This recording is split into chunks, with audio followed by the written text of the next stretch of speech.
Hoarding का मायने ये है कि हमने भगवान श्री कृष्ण के रूप में राहुल जी को दिखाया है और अजय राय जी को उनके अर्जुन के रूप में दिखाया है। जिस तरह द्वापर युग में कौरव नफरत का संदेश दे रहे थे, बिल्कुल नफरत का बाजार फैला रहे थे, उस समय भगवान श्री कृष्ण ने मोहब्बत की दुकान खोली थी।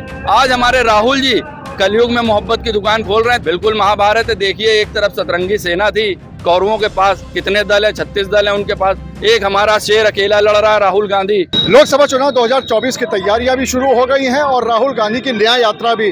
आज राहुल गांधी की न्याय यात्रा कानपुर में आने वाली है और इसके लिए पूरी तैयारी कांग्रेसियों ने कर रखी है। आप देख सकते हैं कि जिस रास्ते पर ये यात्रा जाने वाली है उस रास्ते पे पूरा होर्डिंग से पाट दिया गया है और जितने भी बड़े बड़े नेता हैं शहर के, उनकी तस्वीरें भी लगी हुई हैं। शायद इस बात से एक संदेश और देने की कोशिश की जा रही है कि जो प्रत्याशी हो सकते हैं संभावित, उनके नाम और उनकी फोटो भी यहाँ पर मौजूद है। लेकिन जो सबसे दिलचस्प बात है वो एक होर्डिंग है जो कि यहाँ पर एक कांग्रेसी नेता के द्वारा लगाई गई है, जिसमें कि आप देख सकते हैं कि यहाँ पर अर्जुन है रथ के साथ में और साथ ही साथ श्री कृष्ण भी है घोड़े पे सवार, जो महाभारत युद्ध हुआ था, और यहाँ पर एक महाभारत की चौपाई भी लिखी हुई है। यहाँ पर इस क्या है पूरी इस होर्डिंग का मायने, ये उन्हीं से जान लेते हैं जिन्होंने ये होर्डिंग को लगाया है। उनसे पूछ लेते हैं कि आखिर इस पूरी होर्डिंग का मायने क्या है। संदीप जी, ये जो आपने होर्डिंग लगाई है, इसमें होर्डिंग में क्या दिखाने की कोशिश करी है और इसका मायने क्या है? देखिए, इस होर्डिंग का मायने ये है कि हमने भगवान श्री कृष्ण के रूप में राहुल जी को दिखाया है और अजय राय जी को उनके अर्जुन के रूप में दिखाया है।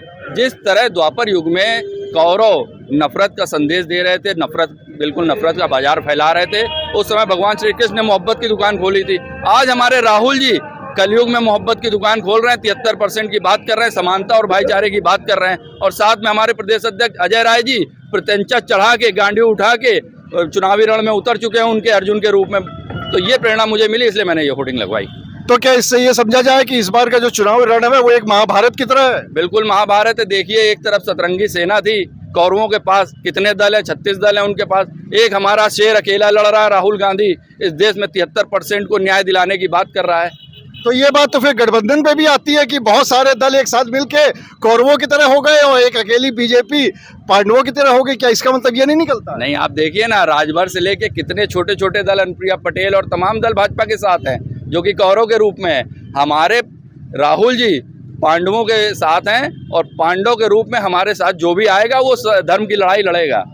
और इसीलिए मैंने देखिए इसमें यदा यदा ही धर्मस्य ग्लानिर्भवति भारताभ्युत्थानम् अधर्मस्य तदात्मानं सृजाम्यहम् का श्लोक भी दे दिया है। तो आप हैं संदीप शुक्ला जिन्होंने ये पूरी होर्डिंग लगाई है, और एक बार फिर से आपको वो होर्डिंग दिखा देते हैं और जो कि मतलब बता रहे हैं संदीप। उनका ये कहना है कि जिस तरह से कौरवों के ऊपर पांडवों की जीत हुई थी, वैसे वो खुद को और पार्टी को पांडव बता रहे हैं, और दूसरी तरफ जो कि जो सत्ता पे हैं उनको वो कौरव बता रहे हैं, और यही वो दिखाने की कोशिश करी है।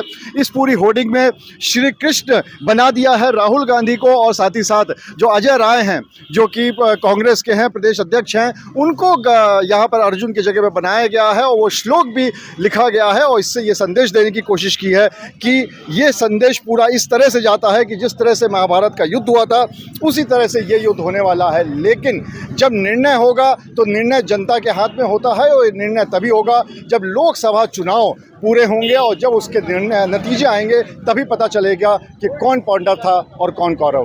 कैमरामैन शाहरुख खान के साथ अनुराग अग्रवाल, TV9 कानपुर।